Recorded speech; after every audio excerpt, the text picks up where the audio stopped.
Hello and welcome to the Managerial Madrid podcast.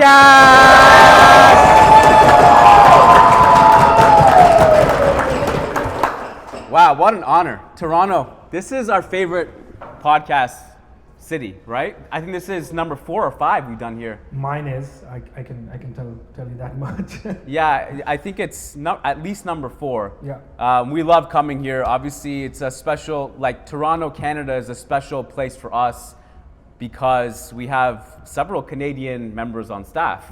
Leah, shout out to Leah, who was supposed to be here. Yeah. She was on all the marketing campaigns, and she's like, sorry guys, I can't make it last minute. She went to Argentina. So I was like, okay, what are you gonna do? So shout out to Leah, sorry that you couldn't be here. We got a lot to talk about. If you're at home listening, we are in a room with Madridistas, and everybody here is a diehard, I would say.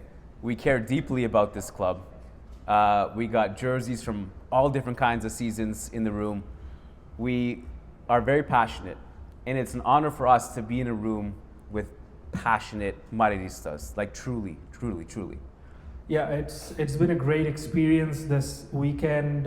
Some of you joined us for the pickup footy on Friday, which we did last year as well. This is the second year running we're doing this, and always a great crowd, great conversations during these podcasts. And I don't think Managing Madrid has done the same city twice in a year before, because we did a May podcast here, the Classico preview, which we lost 5-something. But anyways, we're back, new season, new coach, lots to talk about, and really excited for this. Yeah, we also have about, I think,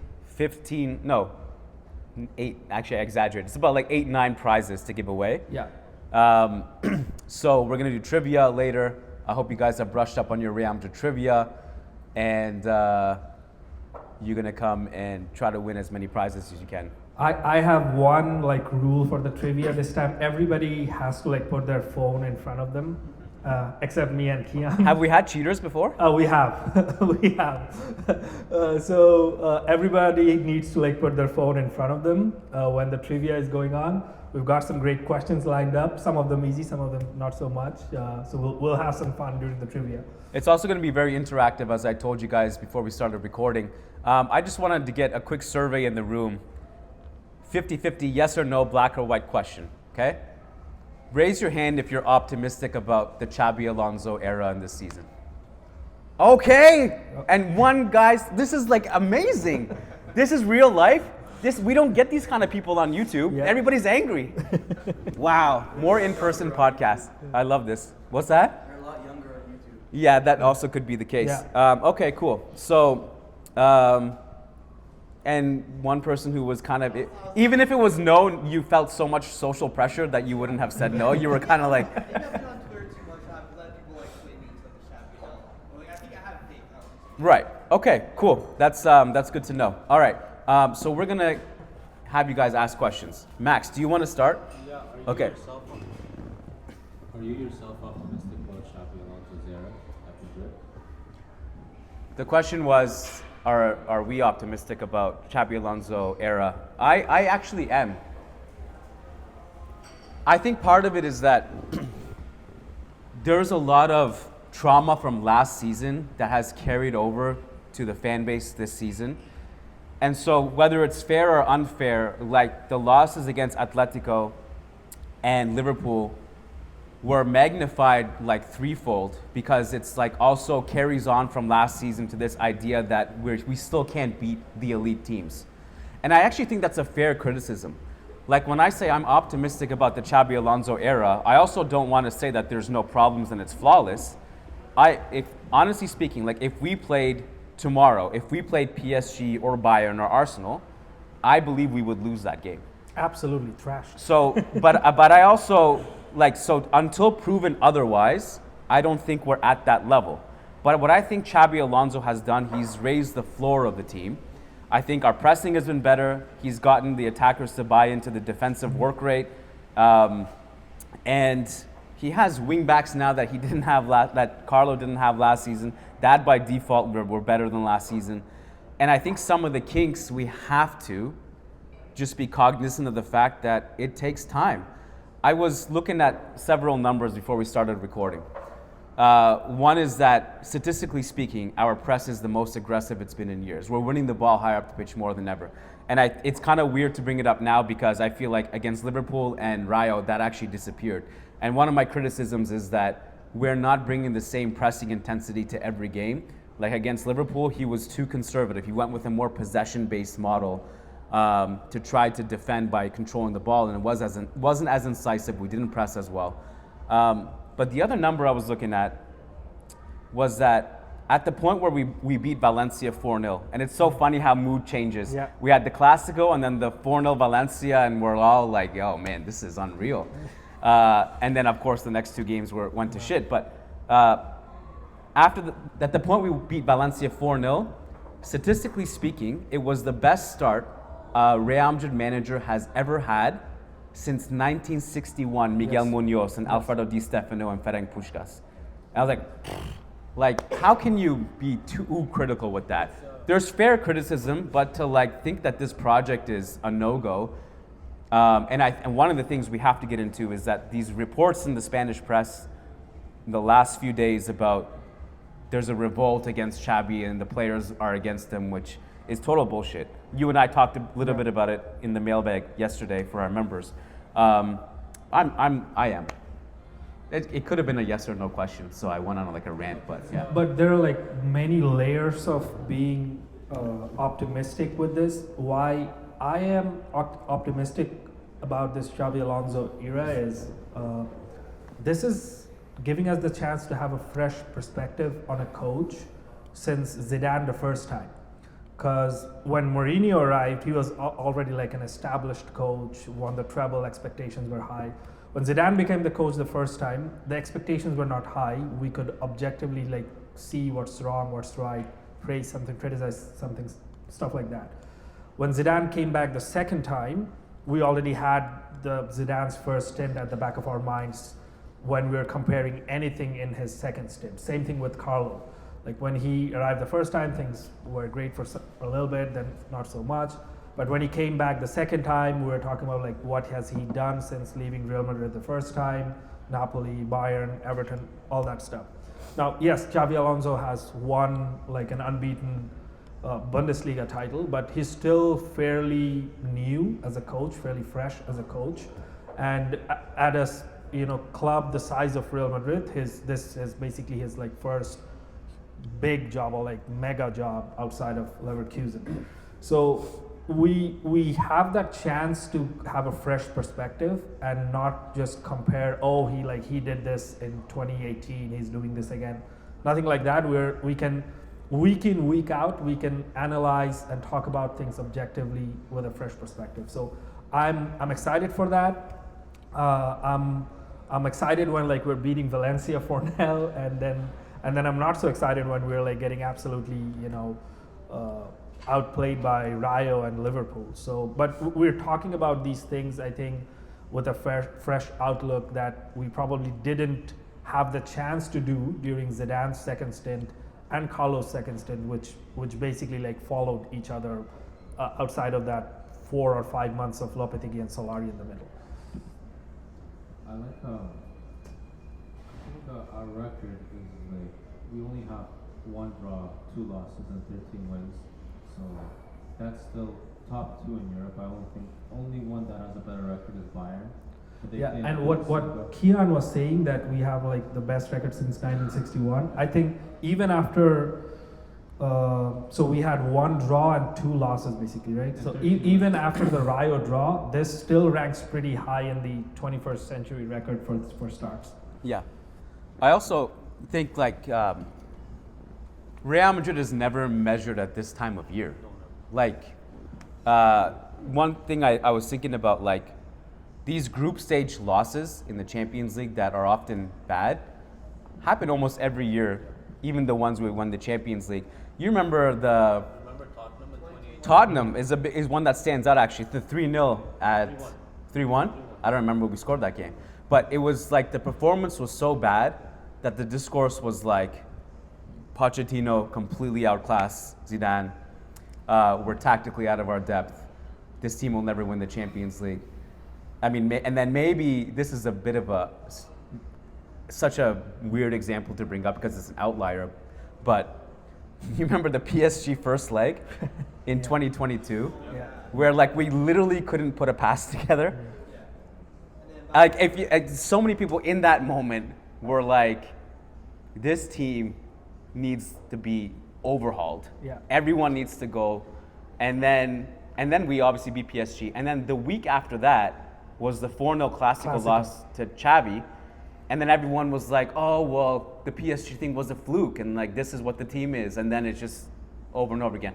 The problem is like I don't like bringing up history necessarily because it should not explain like the team's issues now because in some ways it's irrelevant. Like we shouldn't use that as an excuse to talk about the team's problems today. The only point I'm making is that I feel like sometimes we speak too definitively about certain things. Like this will fail or this will succeed. Whereas like the reality is the truth is somewhere in the middle. This is a project that Xabi Alonso has. He is succeeding in implementing certain things, and certain things are just going to take time. You know? This is a coach that is very tactically oriented. It's a kind of manager that we usually don't have. And never really had. And to think of like when you want to instill a completely new identity in the team for a team that never had these things baked into their DNA, it's going to take time. And honestly, I've seen some encouraging things. And I just feel like the way we'll talk about this team by the end of the season, my guess, is way different than the way we talk about it now, when we've seen it kind of just go through the ringer of difficult games and building confidence, improving some of the kinks. As Xabi Alonso himself said before the season starts, we have like 12 things we want to fix. We can't do it all at once. We're doing it one by one, and it's going to take time. Kian, you just gave me PTSD talking about the 4-0 Clasico because I was in this bar for that. Like, I was there. It I was very tough. Oh, you were at the stadium? Yeah. Oh, never mind. Continue. It's not a contest. You were here. Yeah, I was in front of that screen over there. Who else was here? One other guy. Okay. Okay. Go on. Great anecdote. So I do like what you say about Xabi Alonso. I do think that there's been encouraging signs. Like you said, like we're more compact in our defense. He has kind of gotten Mbappe, Vinny, the guys who weren't involved in defense last season to be more involved in defending this season. Also, like we win the ball higher up the pitch that we did under Carlo. That's the sign of any big team, right? I think the only reservation I've had about Xabi Alonso is sometimes decision making that he has, because like you said, he's not very experienced. He's just trying to like come up on everything. So I think that sometimes he kind of still favors the bigger players over like the people that are playing better. And the reason why I say that, I look at the Atletico Madrid game when Bellingham came back from injury, right? And he started that game, and in my opinion, I feel like that was too trigger happy. I agree. Yeah. Because like, you know, and then he was having a terrible game as well. But he subbed out Adagula, the only guy who was playing well in that game, I would say. He subbed out Adagula before Bellingham. Subbed out Bellingham in like the 70th minute or something like that. And Yeah. I do think that has been something that he has done in the Club World Cup as well. When we got knocked out by PSG, when we brought Mbappe back into the team, trying to play Gonzalo Garcia in like a Carlo, all of that. Like, so that's something that's kind of worrying to me. Like, can he make the right decisions in these big games? Can he prioritize the balance that he has created by himself in these big games? Because when he does that, then I'll be confident that we can win Champions League against the Bayern or PSG or whoever that we play against. Yeah. Did everybody hear that? Is that a little bit? Okay. Do you want me to put your volume a little bit up? Sure. Oh, okay. Okay, yeah, sure. Okay. But basically the gist of it was like, and I think your point, and this is something that we've been discussing too, is like, that's louder, right? Yeah, that's better, okay. Does like Xabi Alonso maybe overthink certain things in big games? It's funny because every time we had like a big test come up, there has been a stylistic change, if you guys have noticed. In the Club World Cup, the PSG game, that was the first game Mbappe came back as a starter. We got ripped apart. And like, I know it's not that simple. There's other things that contributed to getting ripped apart by PSG. We played 4-3-3 with Masantuono all season. We won all those games. And then when the Atletico game rolled around, it was Bellingham's return to the starting lineup, it was very clear by the end of that he was not ready to start, and became even more clear when he didn't start the next game either. It was like, there's so many examples in football history that like, if you rush even a star player for occasion, it's a bad idea. It's a waste of a sub. Yeah. There's so many examples of this. So he deviated from the 4-3-3, put Bellingham in the Atletico game. The Clásico was a deviation, but that one worked. That was the Camavinga right wing role. Then he replicated that against Liverpool. It did not work at all. So this is something that if you watch Xabi with Bayer Leverkusen, he has that like, it's almost like a Guardiola gene of like overthinking the big game. And I wonder, like, to me, the things that have worked in other games, we've abandoned in those big games so far, and I just don't really understand why. Because when Xabi speaks, and when he spoke before the season started, he was talking a lot about, we want to impose our will. We want to be a team that everybody enjoys watching play. Before the Liverpool game, he said we want to take the game to them. But I feel like he's just been conservative in those games, and I wonder if that has to change. That's the thing. Yeah, you might have to try talking a little bit louder too. I think that in the Liverpool game, like, I didn't enjoy what I saw at all. I know nobody here enjoyed what they saw.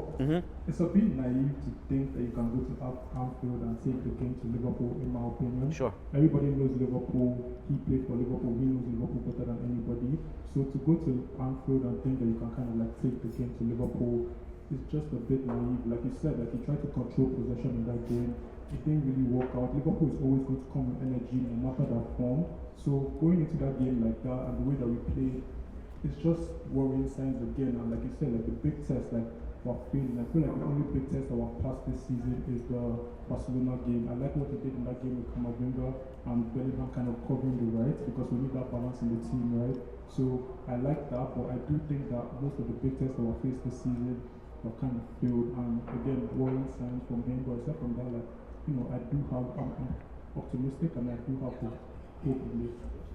Yeah, his in-game management has not been the best in certain games. Atletico being one of them, Liverpool being one of them, and as you mentioned, like how Camavinga on the right worked against Barcelona.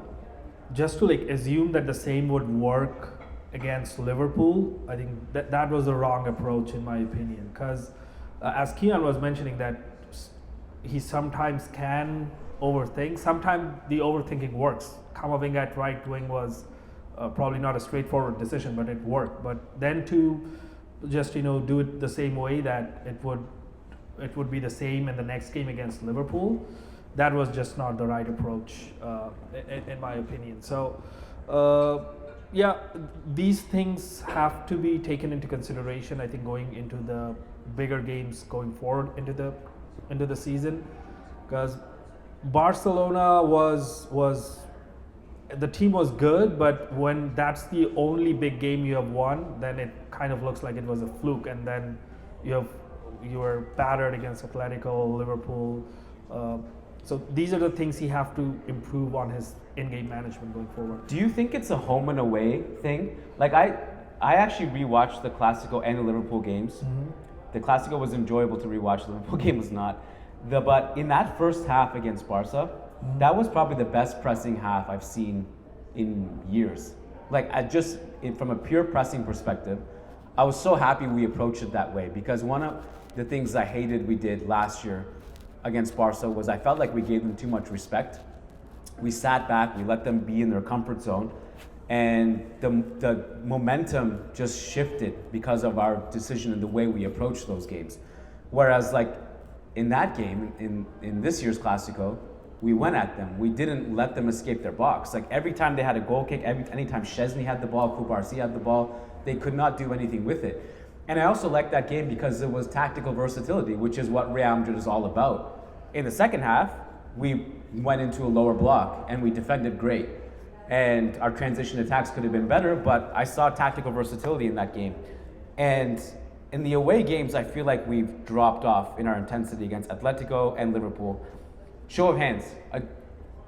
Are we going to win the game against Manchester City at home? Yes or no? Yes, show your hands. Okay. Okay. We have a good record against Pep at home. We have a good record against Pep at home. And Man City. We Yep. just I'm not overly optimistic about that particular game because City is looking dangerous right now with Haaland scoring very freely. But we'll see when that game comes. At this juncture, I quickly got to run outside because I just realized my car's trunk's open. I thought you were going to say it's getting towed, so that's not too bad. Okay, go close your trunk. I'm going to be back in 30 seconds. Do you guys have more questions on the couch? Yeah? Okay, one more here and then you can pass it on for that. So, well, obviously established we have a problem playing good games, right? Like we don't know who should start from this game. So, my question is, who should be starting on the right wing before we go into those people that the Man City are coming in for? Because I tried to remember, Barcelona, so there needs to be something more consistent. I know we're talking about tactical flexibility, but we need to know who's going to play, right? So, how do you think we should approach these people? Let's do a survey.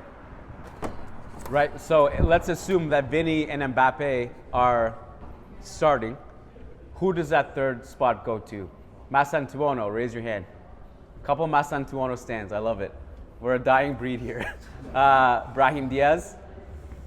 Ooh, 2 Brahim Diazes, okay. Rodrigo. Okay. Unbelievable. 4 or 5 Rodrigo shouts. I guess what are the other options?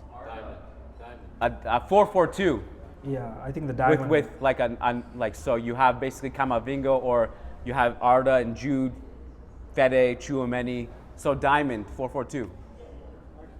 Okay. Yeah. So the question is, what should we do with that right wing situation? Because it does seem like the one piece of the puzzle that Xabi has. There's probably more, but that's one main one. It's like when you look at the starting lineup, you're not entirely sure what Xabi's going to do there. So my litmus test is just to frame it this way: if there is a Champions League final tomorrow, what should be Real Madrid starting 11? Not like in probably 70 or 80% of the other games. I'm fine with Mastantuono like starting in like La Liga games and other games for now when he comes back, but he is probably a little bit down in the pecking order. Compared to other attackers like Mbappe, Vini, Bellingham, people like those. So there are 2 tactical approaches that I have been like thinking about regarding this team. One of them is definitely the diamond, and the other is basically the 3-4-2-1 or 1-2, whichever way you want to see it. So, and the diamond can basically morph into that 3-4-1-2 formation. Because with the ball, Chouameni can just like drop between the 2 center backs, which he does anyways in possession when Real Madrid is pressing really high. And then Trent and Carreras basically holding width on the 2 sides so that Vinicius or a hypothetical right winger has to do that. And we have a midfield of Arda, Fede Valverde and Jude Bellingham in the middle, and Vinicius and Mbappe up top. So that can be shaped into a 4-4-2 diamond or a 3-4-1-2 formation. I think that's probably where he's naturally going to evolve this team into going forward, because a 3-man backline is something we know for a fact that he liked at Leverkusen. Did not use it as much in his like last season at Leverkusen, but a lot during his like league title winning season. And formations, when we talk about these, many of these are like just on paper. In practice, in practicality, the team probably plays in a different way anyway. But yeah, that's going to be like my lineup if there's a Champions League final tomorrow. Who were the 2 Masantuono guys? 1, 2. You're gonna love this. So because I love Masantuono. I think I love him more than most people.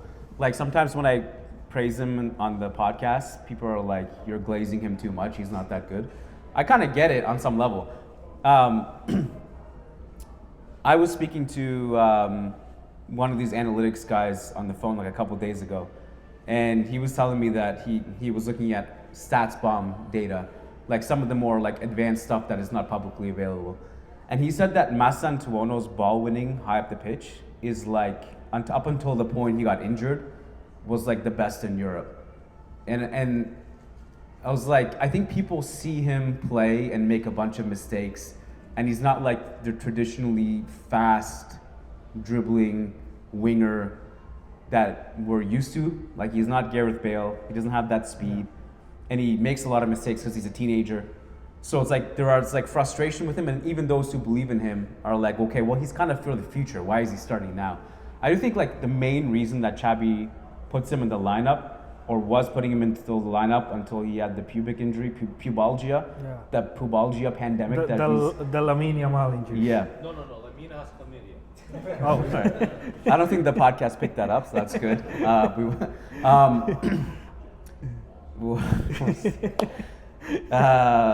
Masantuono pressing. Yeah. That's like a pretty big reason he's on the field. Like, if you see him play and your whole identity is based on pressing, like, you want somebody like that. Like, you know, as his teammate, he's never going to let you down defensively. He's not going to miss his defensive assignment. And I can see the vision of like where his offense is going to be like 2-3 years from now, once he develops and he starts to make less mistakes and he starts to, you know, get polished a little bit. I see a little bit of like an Angel Di Maria future in him, like, you know, 5 years from now. And also, like, as you were mentioning about his mistakes, you will like never see him like lose the ball and just like stand there or like throw his arms in the air or like talk to the referee. He will immediately like hunt whoever like stole the ball from him down. So that's one of the reasons his defensive work rate is obviously immense. The other thing is, you know, like, Xabi Alonso kind of knows, no matter how much he has obviously like improved Vinicius and Mbappe's defensive efforts, but they're like still Mbappe and Vinicius. Whenever like there is a chance not to press, both Mbappe and Vinicius will take that chance, and probably sometimes for the better of the team, because they have to be ready to make that run to get into the box as quickly as they can. So he kind of tries to compensate that on the right hand side, so that his right hand side is very defense heavy, while Mbappe and Vinicius can make those runs from the left hand side. Yeah, my question is like a bit of a ramble, so feel free to cut me off. But when I think of like Xabi, That's enough. No, I'm kidding. when I think of like Xabi versus Carlo, I feel like we've seen a lot about how like Carlo, for example, goes in with one tactic every game and then like makes a smart choice, whereas like Xabi will kind of like switch it up every time and maybe not make the best subs. It's not the Guardiola gene, as we were saying, and a couple other differences in their subs. But I feel like the main thing that I've noticed this year is like the players don't make me believe that we're gonna win, if you know what I'm trying to say. And I feel like this is part of the reason why I'm on the Masantuono hype train, is I see him out there, he's running around, he's hyped, he's like active, and I feel like a lot of the team is missing that. Like whenever we would go down in that like magical 2022 season where it was like all comebacks and stuff like this, I like would always look at them. I'd look at like your Benzemas, your Casemiros, and they're smiling, they're calm, they're happy. They like make you feel like we're gonna do this. Whereas like Liverpool, I was watching with some friends that were Madrid fans. And like, oh come on, Madrid, you guys comebacks, whatever. And I was like, I can't believe I'm looking into Mbappe's eyes. Nothing in them says I'm gonna come back or I'm gonna show them or anything like that. And I guess my question is do you think this is something that Xabi has to work on, or do you think this is something that we kind of have to like sit back and hope that these players mature into? Because I feel like us losing so many veterans to the point where we're only really left with Carvajal from that 3P era, which is where, at least as far as I'm aware, that identity really got solidified. Yeah. And I'm not seeing people like Vinny, like Federico, and we've obviously seen them grow a lot since they've come here, but they haven't really like stepped up to that role yet. And I guess, do you think it's like now or never, or do you think, we wait on it, or do you think this is something that maybe like Xabi has to take into account and like actively work on? Yeah, I love this. I think it's a great point. Yeah. You want to go first? Or? Yeah. So, great question, great point, by the way. So, I think it is Xabi Alonso's job, because, like, if you're the manager, it's your job to get the intensity out of your players. You have a squad of 25, 26 players, and if suddenly none of them have that intensity, it's definitely the coach's job. And it's understandable if like one player, something's going on with him, is not pressing, stuff like that. But I totally agree, like against Rayo and against Liverpool, not a single moment in those two games that I felt like Madrid's going to score now. Not a single moment in all of those games. And it felt like if anything happens, even a shot, it's probably going to be against the run of play. So that kind of drop in intensity is definitely, I think the coach has to talk up his players in a way, which probably Carlo was a master at. He's probably the best ever to do it for those kind of things. But overall, I think this is definitely in the coach's job description, that you have to control that mental aspect of your players as well, in addition to the tactics, of course. Yeah, I think when you're describing like you didn't feel, excuse me, when you didn't feel like the team was gonna come back, like you didn't see it in their eyes. I have felt that way for a couple years, and I do think this remontada DNA thing is obviously a real thing, but I do think it's exaggerated sometimes in that a lot of it's based on history and some crazy events that are hard to replicate. And I remember like after the Arsenal first leg when we lost that 3-0, and I remember asking Carlo after the game, I was like, cause like literally right at the final whistle, Real Madrid had tweeted out on the official website, 90 minutes of the Bernabeu is a long time. Yeah. I was That like, was hilarious. okay, so I was like, let's forget about remontada DNA for a sec. Like how do we improve from the first leg to second leg to actually like, what is the path to come back? He kind of like just raised his eyebrow and it's like, I don't know, he didn't really give a straight answer. He's like, we can turn around all this. But like, to me, like a lot of people talk themselves into coming back in that second leg. And yeah, but the thing is, to me, it wasn't based on logic. It wasn't based on anything we had shown that season, anything we had done in the first leg that we could improve on. It was based on what we did 2 years ago or against Bayern the year before. We base it on history. And it's also important to remember that how many of those people do we have left in the squad? It's just Carvajal, like you said. Now, like some of those players were part of 2022, obviously, Vini, Camavinga, Rodrigo. So those players exist. But I don't know, in a weird way, this current team reminds me of like 2009 to 2013 range. If that makes sense. It's like mentality. Yes. You have stars. You clearly have a bunch of great young players. But I think it's going to take time. Because some of the comments I see about Mbappe now, for example, are very similar to the comments that we used to see about Ramos and Ronaldo and Benzema, in that these guys are never going to win a Champions League title. 2009, they said it. 2010, 2011, 2012, 2013. Penalty shootout against Bayern, the heartbreaking one. Some of you guys are wearing jerseys from that year. You remember that season well. One of the most heartbreaking nights of our lives. The narrative was, these guys choked. They're not big game players.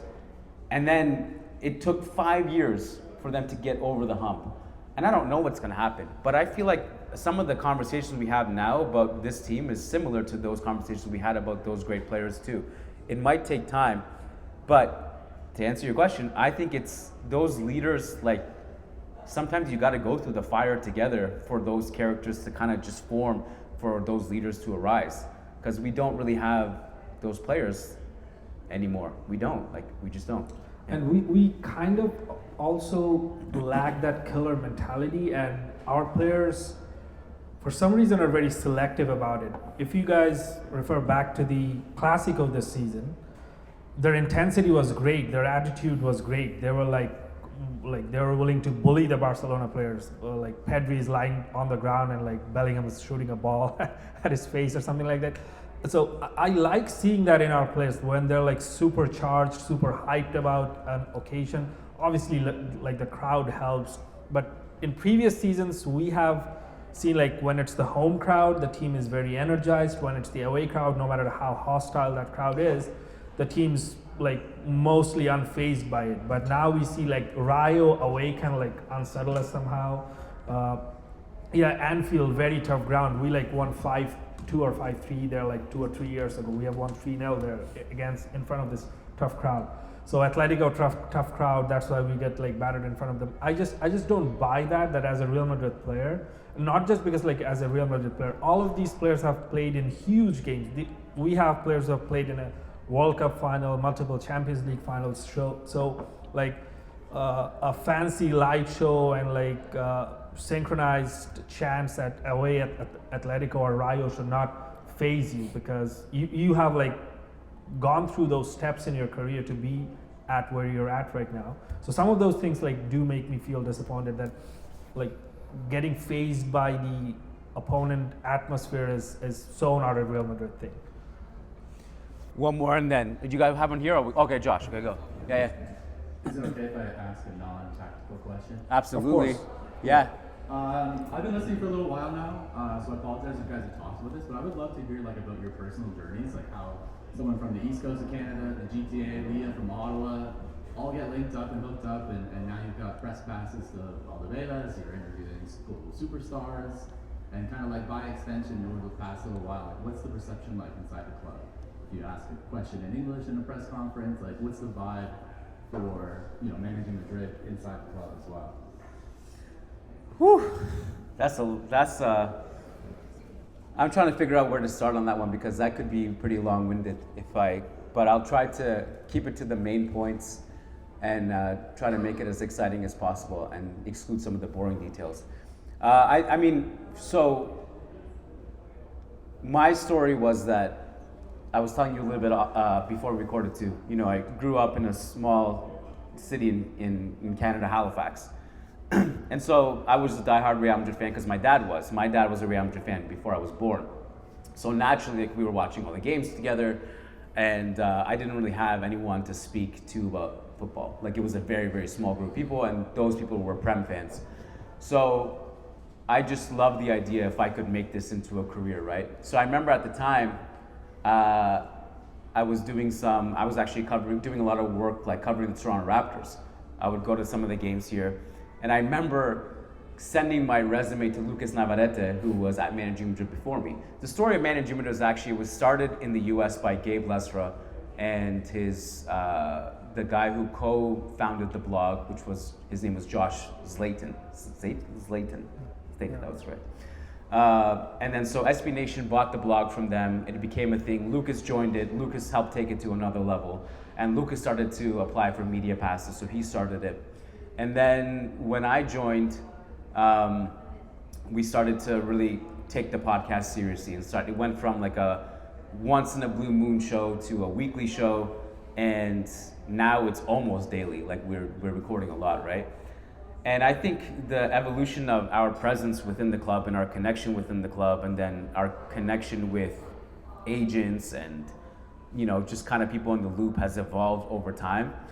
And it's funny because now when I get the mic, everyone knows like, okay, here's the English question, right? Like everyone knows I'm going to ask English and I'm probably going to ask something tactical.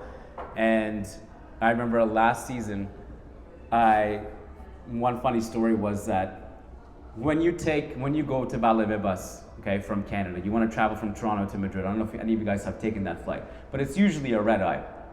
So you take a red eye to Madrid and you're destroyed physically and mentally. You're tired as hell. And I remember I had to land in Madrid and go straight to Valdebebas to the press conference. And there was like no time. I landed, I got there, like with my suitcase. The press conference had already started and I sat down. And as soon as I sat down, I put my hand up and the microphone came to me. So I had no context like what was asked before me. And I don't think Carlo knew that I had arrived late. Apparently my question had already been asked. And so I asked the question in English, and he looked at me and he goes, "You don't speak Spanish?" And everyone just kind of laughed because apparently I had already been. And my plan was, okay, you know what? I've been practicing Duolingo. I really could ask in Spanish if I really wanted to. My plan was my next question was going to be in Spanish so he could be proud of me. And then the mood was so bad, like for the rest of the season, that it never felt like appropriate to crack out the Spanish. I was like, I'll just keep the peace and just do the English stuff. But I think like for us, it's been interesting to kind of like grow with the club. It's taken a long time. I feel like at first when we did it, they didn't take us that seriously. It was like, okay, these guys are just bloggers who want press passes. But I think when they realized like we're here all the time, when it wasn't me or Lucas, we have Sam Leverage, Ewan McTeer in Madrid, who are going to every game, building that connection with the club. And over time now, like our connection is really strong with the club. It's strong with agents of players, and with like Leah Ravel, she's like it was another Canadian Madridista. If you guys have been following Leah, Leah is actually a commentator for esports. So like think about like FIFA tournaments and like big stadiums, and it's crazy. She's commentating those games. And then when I found out she was Madridista, like she started to join the show a little bit. And then you joined when 21. 2021. You want to speak about your journey? Sure. That's also like a great question. So I came to Canada in 2017. I'm originally from Bangladesh, and I used to be like a big fan of Managing Madrid. Just as a reader, I would like read Kian's articles. Arvind, may his soul rest in peace, our good friend. His articles, the free episodes that I could find, and Kian going on like huge tactical monologues. Very fondly remember those. So I used to be a big fan, like even before coming to Canada, and like at the capacity at which like I'm talking, writing, or like covering the sport at this stage, I didn't see it before coming to Canada really that I could do something like this. And after coming to Canada, I originally reached out to SB Nation that if there is an opening there for them to start working. Then I was like directed to Kian's email at some point, and Kian told me to start writing fan posts. At the beginning, I think I did fan posts for a year or so, and then there was an opening. In the meantime, like I had been in touch with Kian about various things about the business and stuff like that. So then I got offered a position as a writer, joined in as a writer first, then been doing some analytics stuff for Managing Madrid, also doing podcasts here and there. Very, very grateful that the platform has access to the press box and also the Valdebebas facilities. Been there a couple of times now. It's a great experience living it like in person. I know exactly the flight that Kian is talking about. I took that this time. I was kind of in a similar position for the Juventus game, and the last time I went there, I went for La Liga and Copa del Rey games only, and on those English questions are not really like accepted. I still asked the media director that I came all the way from Canada, can you let me ask one question in English? And he like, with a very broad smile, he told me no. So this time I knew like Alonso speaks English, and luckily like Courtois was the other player who was during the Juventus game, attended the press conference. But so I texted Kian that like Courtois and Xabi Alonso is coming. So Kian told me that if you want to speak to Alonso, don't ask a question to Courtois because they're not going to give you the mic a second time probably. So I didn't ask a question to Courtois, but I usually like try to sit like closer to the front row. I was lucky to speak to Alonso this time. I actually asked about Mastantuono, like how he sees him. He's like over the moon that he's at the club right now. But just before I digress, very happy, very grateful to the entire Managing Madrid community, to Kian, to Lucas for the opportunity and for all the things that I've basically been able to do in football so far, because Real Madrid is obviously very, very close to heart, and when you work towards something like that, it never really feels like work. It's more like you're passionate about it. You try to be creative. You try to be as good as you can. Just out of curiosity, how many of you guys have been following us for like more than a year? Most people? Okay, more than 2 years? 5? Okay. No, I was just curious. I'm always curious to see like how long you guys are following us. Yeah. Yeah. Hope that answers your question. Yusuf, you have anything? I don't know if it's gonna reach you, but you might have to stand up. I think it should. Yeah, it should. I just wanted to ask. It looks like we're gonna probably bring back Nico Paz next summer. Maybe not. With him liking the right attacking midfield position, and guys like Constantino, Jude, Arda, all kind of in that same area. How do you think that would work out next season and moving forward? Do we have to let someone go? What's the thought process there? I have a crazy hot take about this. Yeah, you want to go first? I have a crazy hot take about this, so I'll go first.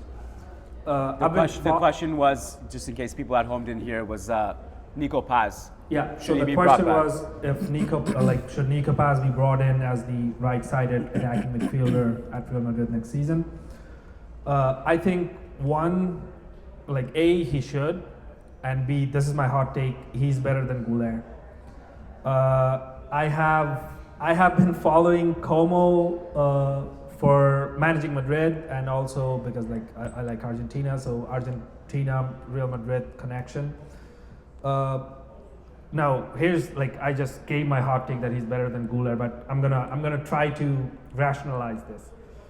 I think he's better than Goulet because Goulet is not physical at all. He anybody can bully the ball off of him. Nico Paz was kind of like that. He was very skinny, not so much muscle buildup when he was at Castilla, and also he was partly with the first team during the 2023-24 season. But now he has built up muscle, and I think he's more don't get me wrong. Goulet, this has been Goulet's best season since he has come to Real Madrid. He has been phenomenal with his connection with Mbappe, and when I'm saying Nico Paz is better than Goulet, he's probably just marginally. It's not a night and day difference between them, but I would say he's just marginally better than Goulet at the moment because he brings in that physical aspect in his game. You can't really shake him off the ball as easily as you could probably do with Goulet, and also he's kind of the full package right now. He's very good from set pieces. He I think scored a couple of free kick goals already this season. The Argentina coach seems to be very high both on him and Mastantuono for the future. So people ask this, that if Nico Paz comes back, what happens to Mastantuono and Goulet? My answer to that is that's not a Nico Paz problem. That's a Mastantuono. That's a problem Goulet and Mastantuono probably have to deal with if Nico Paz comes back. And from a profile standpoint, I also see midfielder on the right like him, physically strong, good passing eye, effective in front of goal, effective from distance. He's probably, as I started my conversation here, he's probably just a marginal upgrade on Goulet. Both young players, long season to go. We can probably revisit it at the next Toronto podcast. But right now, my hot take is, right at this moment, Nico Paz is marginally better than Goulet. It took every ounce of willpower not to interrupt you 10 times during that. I vehemently disagree. For those of you guys not watching the video, you're listening at home, when Mehdi said Nico Paz is better than Arda Güler, I was disgusted. I was the face of disgust. Your stomach crawled No, up. but the thing is, look, seriously, I'm an avid lover of Nico Paz. I think he's amazing. He's, the best creator in Serie A this season. I think, as great as he's been, I just don't see the fit. Sometimes I feel like this, and this is a little bit of a shiny new toy syndrome. It's you see another player succeeding, and he's one of us, so obviously there's a tempting, and he's going to be cheap to bring back. So logically it makes sense. But it's just more to me the same problem that we have this year. We have a lot of great players who just their best position overlaps. We're already struggling fitting in Jude and Arda. We're already struggling with the Vinny and Mbappe fit. I don't see where he fits. I really honestly don't. I don't. You're not selling Jude, forget about it. You're not selling Arda, forget about it. Arda's numbers this season are unbelievable. From a creative element, he's one of the best creators in Europe right now. Yeah. At one point, he was leading the entire continent in key passes and assists. He's gonna lead the league in assists. Just to interject for you for 1 quick second, I think Data MB is the Twitter handle. They published for expected goals and expected assists, probably all of Europe's top big leagues. Both Nico Paz and Arda Güler are first and second, and they're better than a certain Lamine Yamal this season. So that made me feel very good. Take a coffee, please. Thank you. Yeah, they're both great. That's the thing. I was exaggerating at the beginning. I love Nico Paz, but I just don't see where he fits. I really don't. What are you gonna do? Bring him in the squad? I think sometimes we fall in the trap of oh, it's a good problem. I think it's a real problem. Like, it's a real problem if you can't keep everybody happy. Right now, we have 7 attacking players. We're like, oh, good problem. It's actually not, because none of them are getting in rhythm. Rodrigo comes in against Liverpool for like 10 minutes. He has no rhythm. Endrick is a ghost. Gonzalo Garcia, our best player in the Club World Cup, hasn't played a second. Like, it's actually a problem. Like, if we have Nico Paz and Arda Güler and Jude Bellingham for the one position, maximum 2, I just don't see it. I don't see it. Like, maybe it can happen. but maybe Xabi can make it work, but I just don't see where he fits. It can happen if, let's say, Rodrigo leaves at the end of the season, so it opens up a spot in the roster, a viable spot. Because Rodrigo, even if he doesn't Rodrigo ends up playing meaningful minutes, even if he's not a starter. He's probably the first name from the bench in most games. So if he's gone, maybe if even Brahim's gone, I can see like him staying at Real Madrid next season. Worst case, we can like buy him for 10 million and like sell him for 50, 60 million maybe. I think contracts are an issue to move. Like Brahim, I think his contract expires in 2027 if I'm not mistaken. Something like that. Rodrigo had no buyers this summer.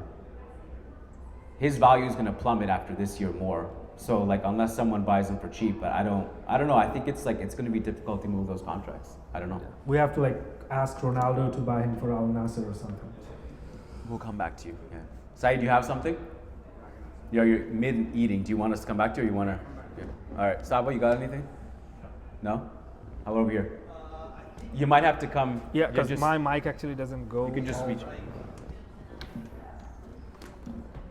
There you go. This works? Yeah. Yeah. So I kind of have this kind of question. Forgive me if this has been like beat, like the bush has been beat, like the Vinny and Mbappe thing. Like I don't know, like the more the season goes on, the less I believe that like Vinny will actually like stay past this season. I don't know. I just want to get like your thoughts after all what's happening. Like even with the stories with like Xabi, all of that. Just like your opinions. Will Vinny get sold? I mean, I think it's also a good opportunity to bring up, like, there was a big report in, maybe I'm even exaggerating. It was literally one Spanish YouTuber who put out and caused a bunch of hysteria, got a bunch of clicks. I can tell you, like, he was right about, like, a small percentage of the stuff he said, in that Vinny and Xabi Alonso obviously have a very strained relationship. Like, they don't see eye on a lot of things. But he also mentioned Bellingham in there and Fede Valverde. Those are not true. Mm-hmm. Those guys have no issue with Xabi Alonso. And the Vinny thing is like, how much more can you say about it? Like, what would you specifically want us to like address with that? Like, I don't know. It's like that's like the only thing that kind of like comes to like mind when it comes to like questions. Yeah. I don't know, just like maybe like your opinion, like whether you think like Vinny will like stay or whether like the Vinny Xabi situation will get better. Like I don't know. I know it's been like it's been beat a bunch of times, but like yeah. I can add to something. So I'll bring a point about Cristiano Ronaldo just to like preface the Vinicius conversation. I know there's like certain things going on with his contract. He doesn't necessarily like this coach as much as he used to like Carlo. But I think Vinicius is now old enough, mature enough, and experienced enough as a footballer, and he has won enough things with Real Madrid that he has to realize that he has to let go of some of these, presumptions that certain things will just happen for him. I love Vinicius. I don't want him to leave. I actually want him to retire at this club. I call him the franchise, no matter what Mbappe or Jude Bellingham does. So why I said Cristiano Ronaldo's name here is Benitez wasn't like the best coach Ronaldo ever had in his career. He still, banged hat-trick after hat-trick in every game. Benitez used to tell him to hit it on the crossbar and not at the free kick.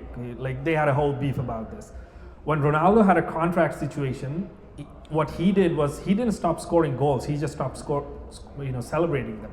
So Real Madrid is a club where there is a really great reference point for the club is no matter what goes wrong, you can still perform, you can still keep your professionalism on the pitch, and you deal with everything else outside the pitch. So I think Vinicius has, like, obviously Ronaldo is just like Ronaldo. I'm not expecting like Ronaldo-esque behavior from every other player, but there are things that other young players can learn from these kind of experiences. So I think that's one way. If Vinicius decides to approach it, then things should be better for him in the long run. Because I think Real Madrid is willing. Real Madrid is not doing anything that they didn't do for like other stars. They're offering up a pretty good package. Florentino sat him down in the president's box, which he hasn't done for any player in the history of Real Madrid. After the entire racism issue was brought in, Real Madrid has given him absolutely full support. His teammates love him. So I think the situation is very much in favor of Vinicius, with minor inconveniences here and there. So he has to kind of let go of those inconveniences and see the bigger picture. Like anybody can go to Al Hilal for like 500 billion or whatever money they're willing to pay. Like, but if you want to be the like next poster child of Brazilian football, you're the number 7 of Real Madrid. I think you have to kind of look at things from a different perspective, rather than if everything's not Carlo Ancelotti, I don't want to play. That cannot be the attitude. Yeah, so I think, and I also want to give a straight answer to what you said, but I also kind of just bringing in, I think it's worth bringing up the Ancelotti coaching style into this conversation and what Vinicius was used to for years, right? And Ancelotti is very vocal about this. He talks about it in his book. And players who played for Ancelotti, like Cristiano Ronaldo, has also spoken about this publicly. Carlo is all about making sure that everybody on a psychological level feels comfortable, more so than anything else, tactical stuff, and freedom of expression. You know, the difference between, you brought up Benitez. Remember, Benitez famously told Modric not to use the outside of his foot. And the moment I heard that, I was like, I'm out on this guy. You don't tell Modric what to do. Ancelotti literally came in later and said, who am I to tell Modric what to do? He literally said those things. And that Ancelotti is very, very unique in that regard. There's really no one like him.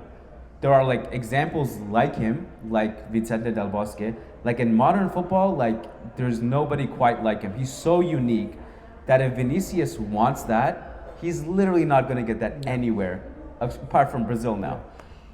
So for him to like go to another club and expect in the year 2025, have a manager who is, you know, completely going to give him that freedom and give him his perfect role and not tell him what to do. But now the funny thing is that I actually think he has bought in mostly. He's working really hard on defense. I think part of it is also that Xabi Alonso is not buddy-buddy with these players the way Ancelotti was. Xabi Alonso sees this as a business relationship. My job is to fix all the problems from last season. My job is to make the team win. This is what I believe in. These are the things that we have to do. And this is what I want everybody to do, right? Whereas Vinicius interprets that as a personal attack. And I'm not making this up. Yeah. For example, we saw the scenes in the Clásico. In Xabi's mind, I'm making a tactical sub.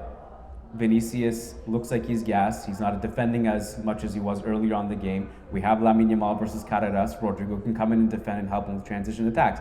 Whether you agree or disagree with that sub, that's irrelevant to what I'm saying. You can disagree and say that was a bad sub if you want. That's fine with that. But we saw the noise that came with his decision. So like in Xabi's head, it's like, wait a minute.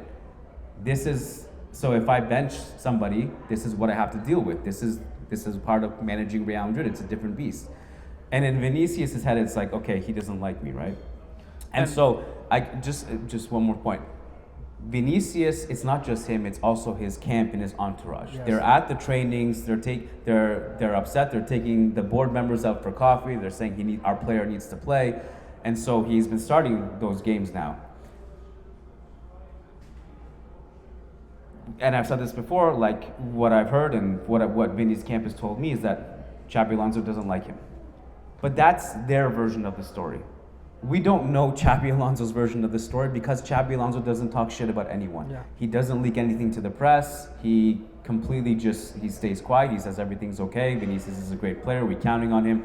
So we've never heard Xabi's version of the story, but I'm willing to bet 100% that Xabi Alonso does not dislike Vinicius. It's the version that Vinicius has because he's lost the freedom he had under Carlo.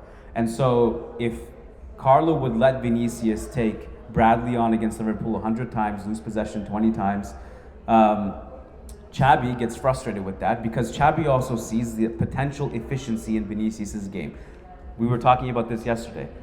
Nobody hits that outside of the boot pass into the box better than Vinicius other than Luka Modric himself.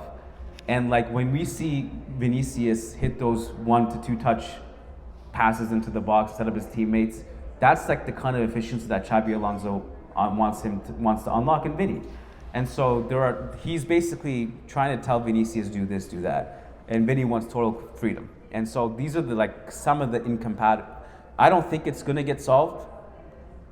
I think at best it's going to be a tolerable professional relationship, but I don't think it's ever going to be like buddy like it was with Carlo. And it doesn't necessarily even have to be buddy if like they are, they're respecting each other.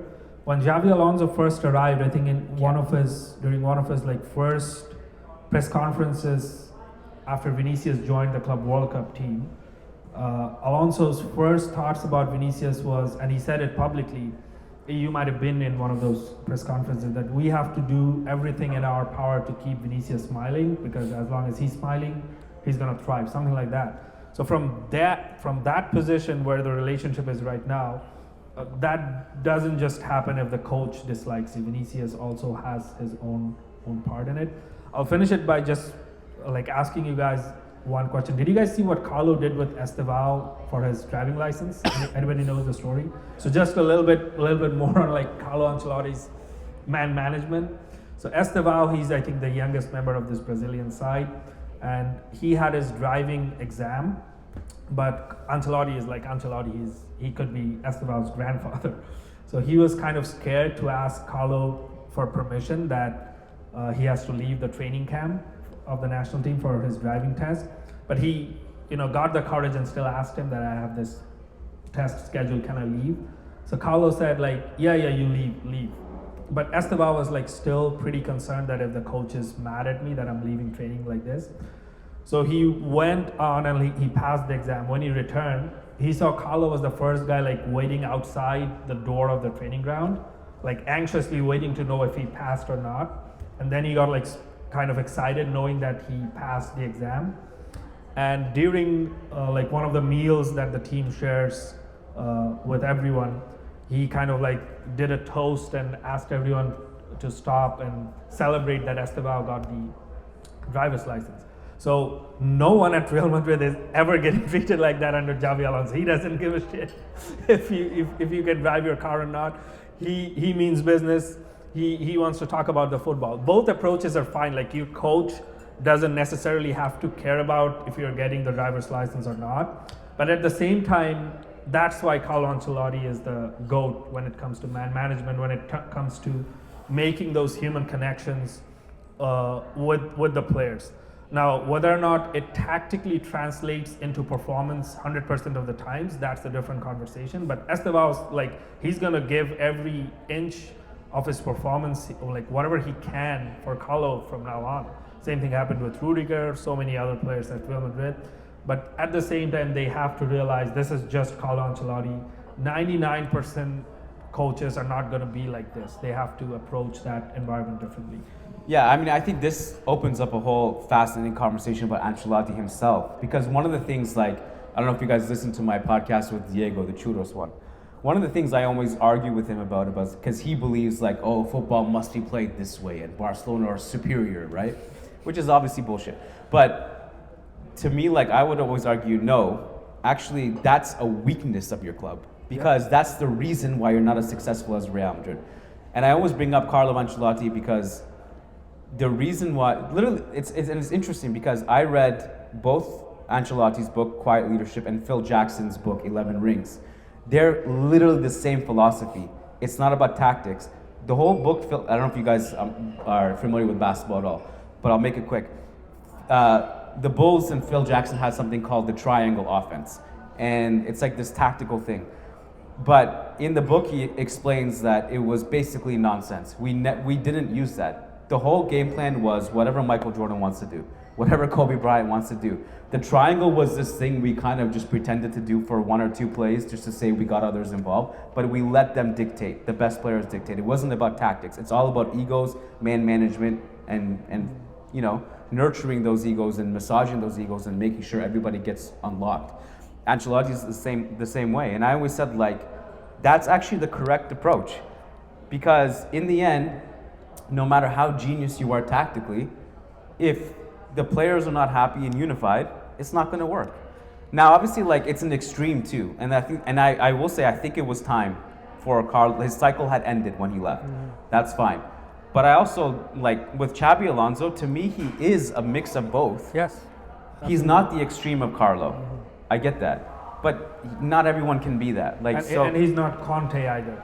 Like, exactly. Yeah, he's not he's not Benitez either, yeah. Right?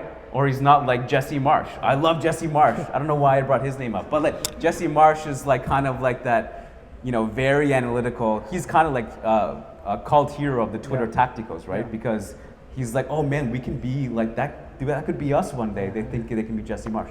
But like, yeah, there's some middle ground here. And obviously with Real Madrid specifically, that's part of the reason why the very, very tactical oriented, tactics first approach guys haven't really succeeded, and we haven't really seen many of them at the club. It's all about like aura and Zidane and you know, Mourinho. As much as he was a tactician, he formed the brotherhood. It was us against the world. So like that stuff matters. Yeah, that was a very long-winded way of answering your question, but yeah, of course. Here, do you have anything? And then we can kind of move towards there. Okay, I guess back to Vinicius.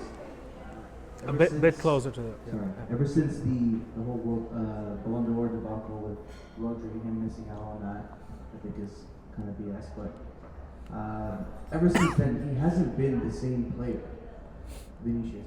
Ever since then, so even with Ancelotti, with all this man managing and everything, he hasn't been putting up the same numbers that he did in the past. And now the same thing with Xabi. I'm more optimistic with Xabi Alonso than I am more pessimistic with the players themselves. I think the players need to step up more. And Xabi Alonso's been doing a great job, like you guys said. One of our best starts of the season in a long time. Like I said, I'm more concerned with the players themselves. And then another question I had was, I don't know, I just thought of it. Has any human being won the Champions League at the same level as Zidane, as a player, assistant manager, and manager? Probably Ancelotti, right? Ancelotti wasn't an assistant manager. Well, but Ancelotti has like one. Because he was there on the bench for 2014. Yeah.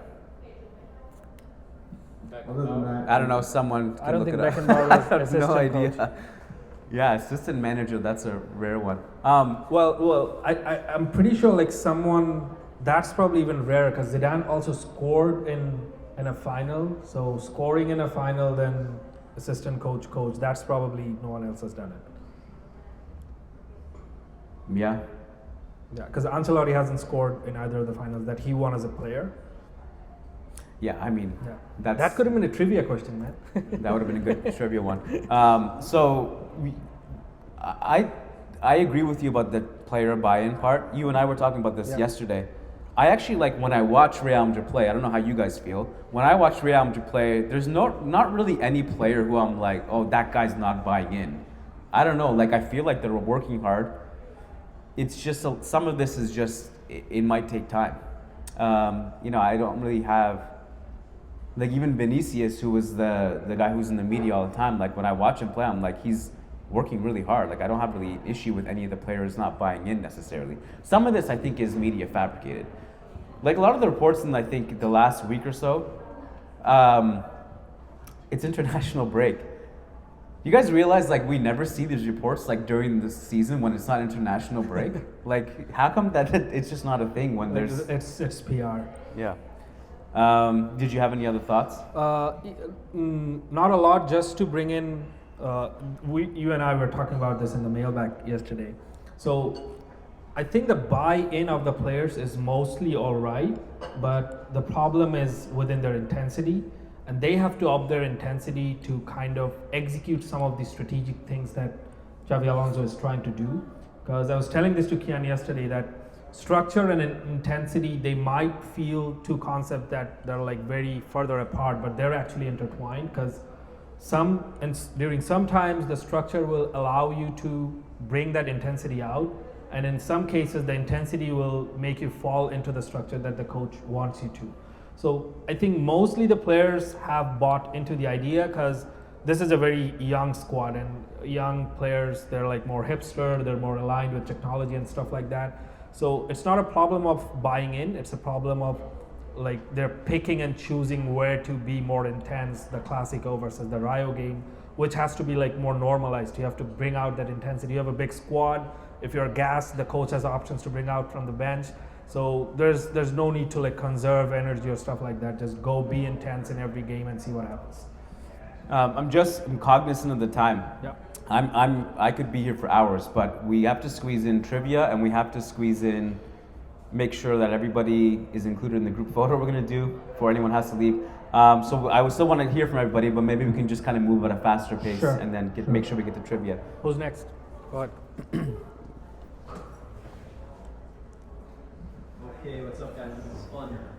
So, I guess I was mentioning originally, I'm on pro Xabi or whatever. I think that he's kind of like a man sort of touched with gold and everything, and I think our club it's go through like ups and downs, it goes through lulls, but it's very energy based. We have the remontada stuff. We're seeing a lot of good metrics in terms of the pressing and everything this year, so things are turning around. I think some of the players need to just be a little more humble. I think all the players, sometimes they apologize when it's not going so well, or they talk about, oh, we're going to turn it around, but I'm feeling like there's a little bit of lack of sincerity in their apologies. Like, drop the ego a little bit. Vinny, you're saying that, I get upset sometimes. I'm like, Vinny, you're saying that Carlo doesn't like, or Xabi's not really liking you. I think maybe it's a little bit about how you're acting, so be a little bit of a man. I think we're lacking a little bit of that leadership in our ranks right now, maybe because the guys are young. I feel like a guy like Chouameni could be more like a Ramos for us or something like that. We have a lot of fire, but we got to harness it. So that's kind of how I feel like about that sort of stuff. And I guess a quick question is, what are we going to do about the defense? We're linked with all these really big, strong defenders from all these different clubs. Do we have a chance of actually acquiring one? And which one do we actually want? Do we want someone like Konate, who, I don't know, he was hot then cold. He looked good against us, I guess, but then crap against some other people. So who do we want? I think I want, how do I say his name? Upamecano or something? Upamecano, yeah. Yeah, that guy's pretty badass. So cool, that's my question. And I'm really proud to be a Real Madrid fan too. I think we have so much power. We tell people out in the world, like, they're like, what club do you like? We say Real Madrid. They're like, oh, this guy's a glory hunter. I'm like, I don't give a shit. I got the power, baby. I fell into this, and hell yeah, Real Madrid. I love it. I love it. Love I love it. My question is on defense. Sure, go ahead. Yeah, you go for it. So yeah, my question is on the defense bit as well. So Dean came in this year. Obviously, he's done good in the first part of the season. Asensio obviously had a phenomenal season last year. But lately, what Dean brings into the picture is the build-up and the passing. But lately, that's been off. So is it time for Asensio to get his stretch of games? Also, where does Rudiger fit in once he's back? Okay, I'm gonna give my hot takes quickly, Kian. So this is probably not as hot as like Nico Paz-Belt and Goulet. So since we're talking about like which defender we want, my like ideal Real Madrid defender right now is Bastoni, which is like kind of impossible. He's probably not going to leave Italy ever, if in a long time. But I rate Bastoni higher than all these guys. Konate, Upamecano. That's not a hot take. Yeah, but like, yeah, probably. So Bastoni would be my choice, but I think the club's mostly looking at players they can sign at a free contract, like Alaba and Rudiger, so Upamecano and Konate fit the bill better in that sense, because they're trying to bring in someone for free. I think Alaba would leave. His contract's not going to get renewed.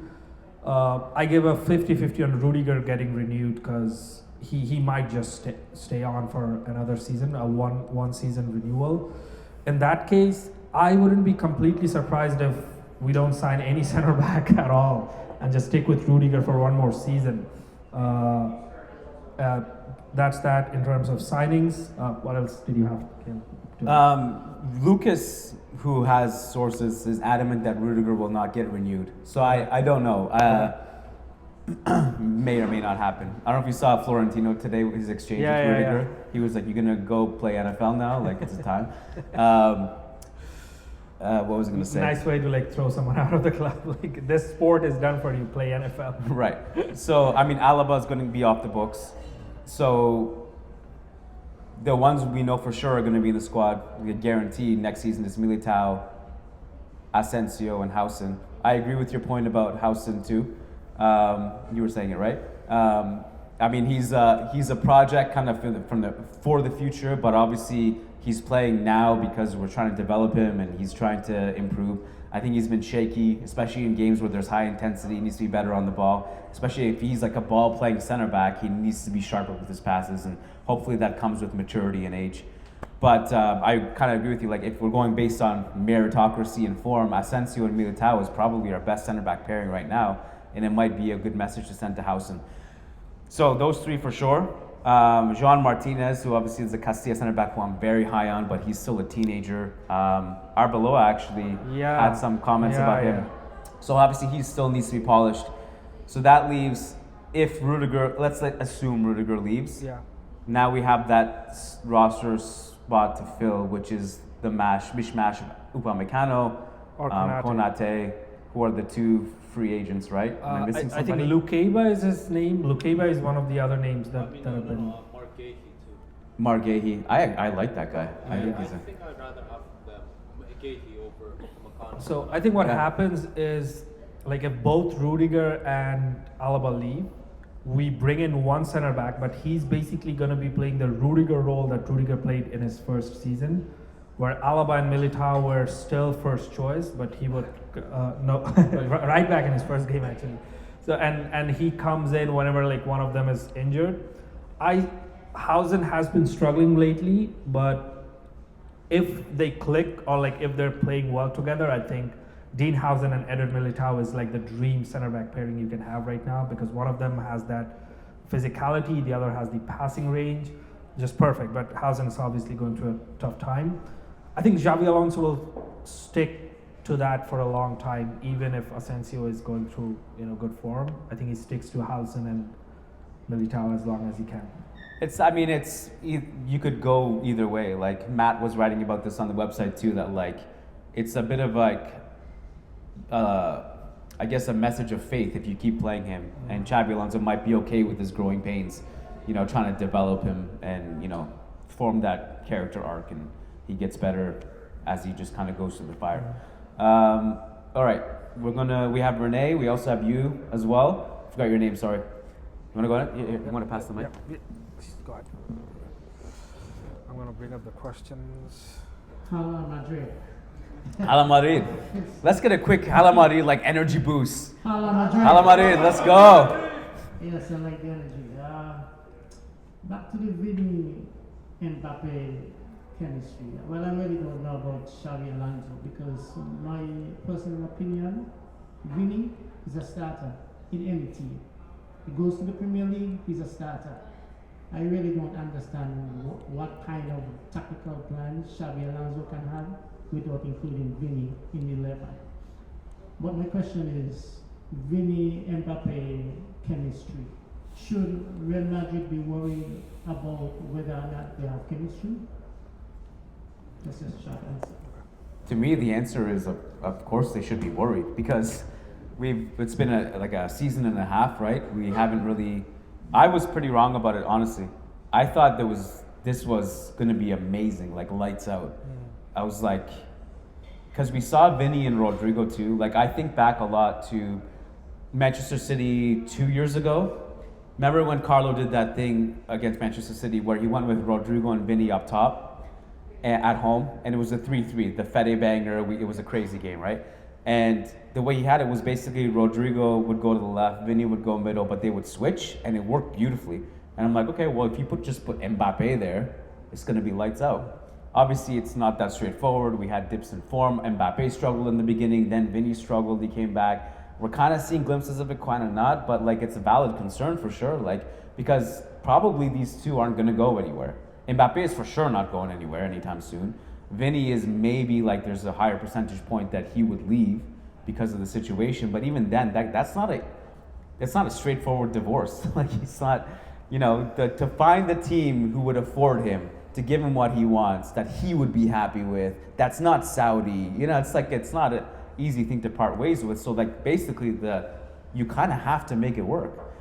And that's where the struggle is because Mbappe's tendencies, everyone wants him to be Haaland. He's not. He likes to play outside the box. Okay, if he crashes the box, sometimes he gets the ball when he makes those runs. Sometimes he doesn't. He's still scoring a lot of goals. Then if you play those two, can you play with Gonzalo Garcia in the middle? But not really, because none of them are going to go to the right wing. These are like just struggles. And that's like the headache that Xabi has, that Ancelotti had, and a future coach theoretically would have too. So I don't know. Like to me, I don't have answers. I have more questions just like you. That's the way I look at it. Right. Sorry, man. It's so depressing. Hopefully it'll work. That's the ideal scenario, is that Vinny stays because he's a Ballon d'Or level player, and Mbappe is a Ballon d'Or level player, and they just figure it out. Hey guys, what's up?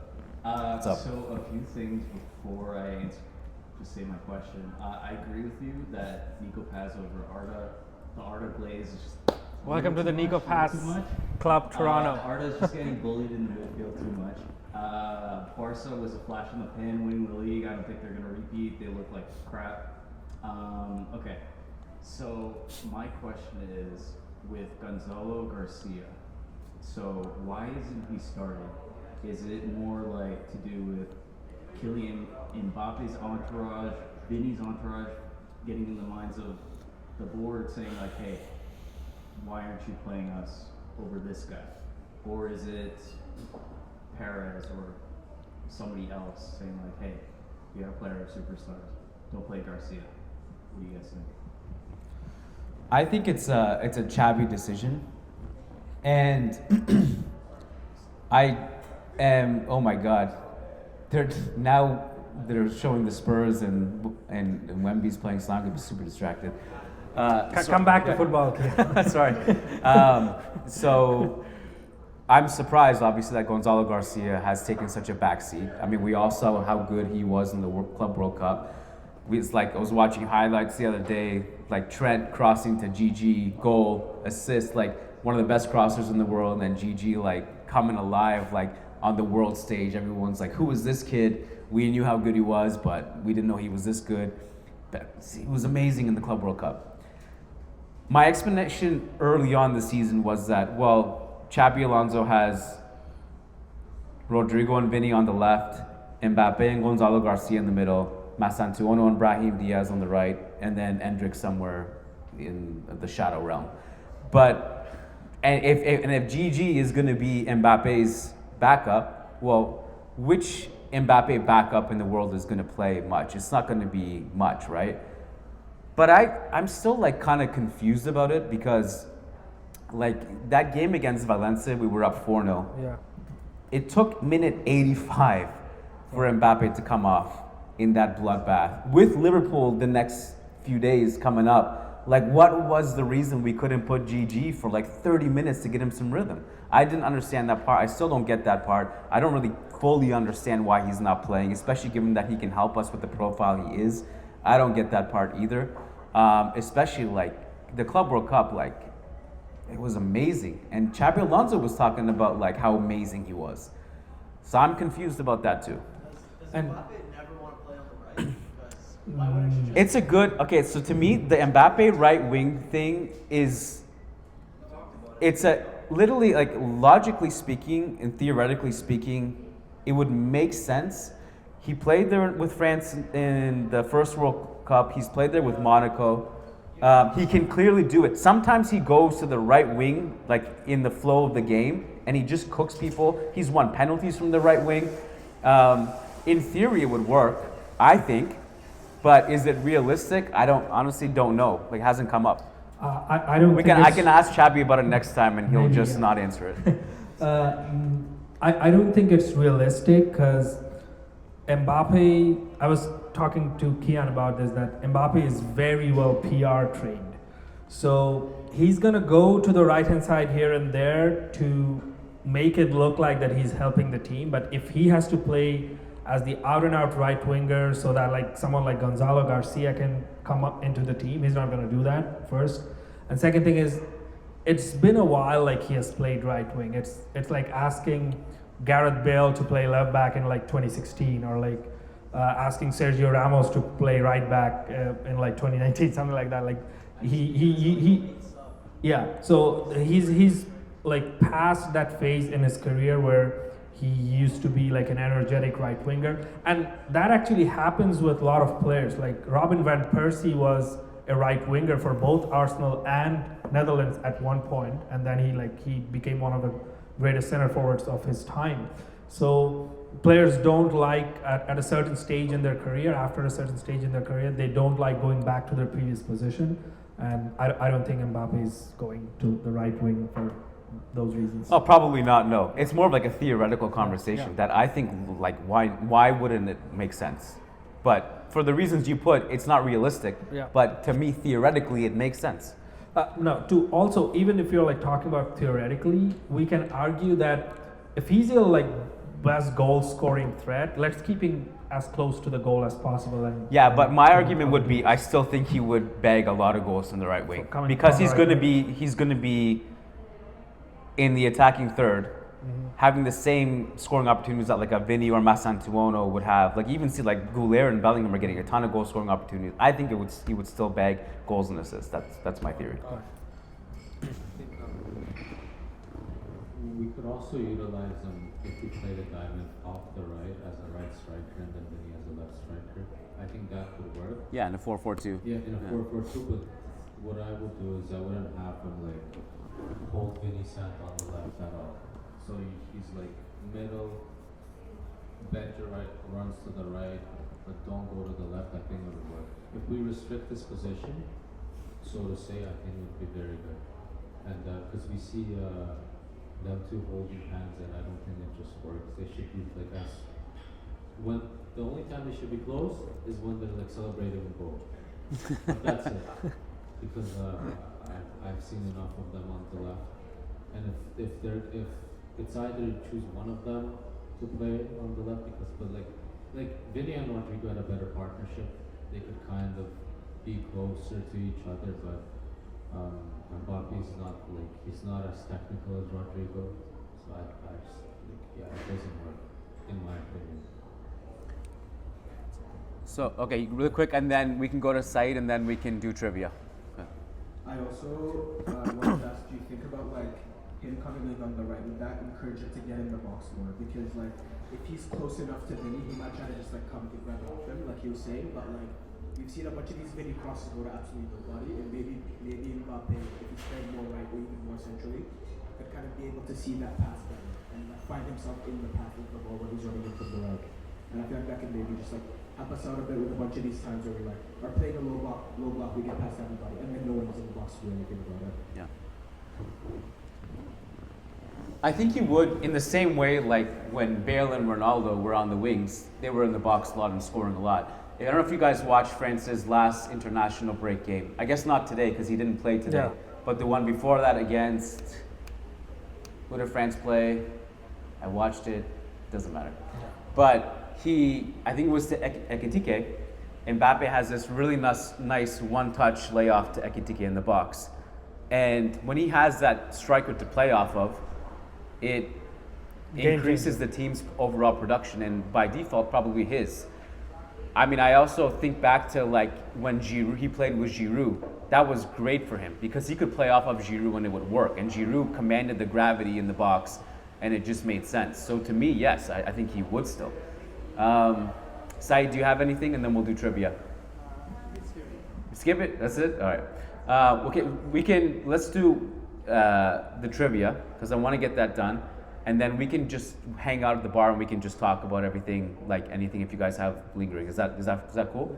Okay, so at this stage, we're gonna say goodbye to the people at home because they're not gonna be part of the trivia. The trivia is what happens in Toronto Firkin Pub podcast stays in the Toronto Firkin Pub podcast. So guys, say goodbye to everybody on YouTube, Spotify, Apple. Thank you guys for tuning in. Peace out. Can you just hit